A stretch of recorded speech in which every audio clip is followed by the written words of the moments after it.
ના માઇક મળે એટલે સીન સપાટા નાખવાના અને દાદાજીનું જે બુલડોઝર છે એ ગુંડલ બાજુ જરાક વાળો ને ક્યાંયથી ડિમોલેશન કરાવો ને ત્યાં ઘણી બધી ગૌચરની જમીન આ લોકોએ દબાઈ લીધી છે અને ગોંડલની એક સિસ્ટમ છે બેન અને હું જાણું છું ગુજરાતની અંદર રહું છું એટલે. હવે મિત્રો મેહુલભાઈ બોગરા ખુલ્લેઆમ મિત્રો વાત કરી તો મેદાનની અંદર ઉતરી ગયા છે. પોતે મિત્રો વાત કીધો જે બોલ્યા છે હવે આના વાતથી તમે સહમત હોય તો કોમેન્ટ કરી દેજો.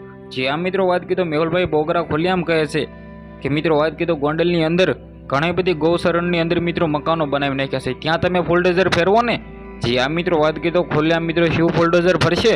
નમસ્કાર મિત્રો, ફરીવાર એક નવો વિડીયોમાં તમારું સ્વાગત છે. સૌથી પહેલાં તો ભાઈ ચેનલમાં પહેલી વાર આવી તો વિડીયોને શેર કરીને સબસ્ક્રાઇબ કરવાનું ભૂલતા નહીં. હવે મિત્રો તમને બધા લોકોને ખબર છે કે ગોંડલ છે અત્યારે સરસાની અંદર છે. સરસાનું ખાસ કારણ તો તમને લોકોને ખબર છે કે રાજકુમાર જાટથી લઈને ક્ષત્રિય સમાજ અને પાટીદાર સમાજનો વિવાદ. પરંતુ મિત્રો વાત કીધો ગોંડલ પહેલી વાર નહીં ભાઈ વારંવાર વિવાદની અંદર રહેતા હોય છે. હવે મિત્રો મેહુલભાઈ બોગરા ખુલ્લેઆમ મિત્રો મેદાનની અંદર ઉતર્યા છે ને તે કહે છે કે આ જે મિત્રો ગોશરણ હોય કે સાથે મિત્રો વાત કીધું જે પણ મિત્રો ખોટી રીતે ભાઈ ગેરકાયદેસર જમીન ઉપર દુકાનો કરીને અથવા મિત્રો વાત કીધો ઘર બનાવી કે પછી મિત્રો વાત કીધો અન્ય કર્યું છે ત્યાં તમે ફોલ્ડોઝર ફેરવો ને મિત્રો.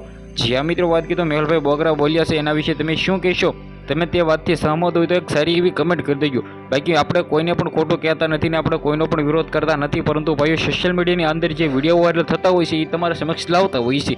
બાકી અમારી ચેનલ દ્વારા કોઈને પણ નીચું દેખાડો મિત્રો વાત કીધો અમારો ઈરાદો નથી, પરંતુ ભાઈઓ આ તો સોશિયલ મીડિયાના આધારે જે વિડીયો વાયરલ થતા હોય છે તે અમે તમારા સમક્ષ લાવતા હોય છે. અમારી ચેનલની અંદર 1,30,000થી પણ વધારે લોકો જોડાયેલા છે, તો તેને મિત્રો મળતી માહિતી મુજબ જાણકારીઓ મળે, વિડીયો વાયરલ થતા હોય છે તે મિત્રો તેને જોવા મળે. બાકી આ જ અમારો ઈરાદો છે. બાકી આ વિડીયો વિશે તમે શું કહીશું? વિડીયોને બને એટલો શેર કરીને ભાઈઓ સબસ્ક્રાઇબ કરવાનું ભૂલવા નથી. બાકી આવા વાયરલ ટોપિકના વિડીયો સૌથી પહેલાં અમારી ચેનલની અંદર જોવા માટે અમારી ચેનલને સબસ્ક્રાઇબ પણ કરી રાખજો. ધન્યવાદ, નમસ્કાર. આપણે એક નવો વિડીયો મળી ત્યાં સુધી બધા જ લોકોને જય હિન્દ, જય ભારત.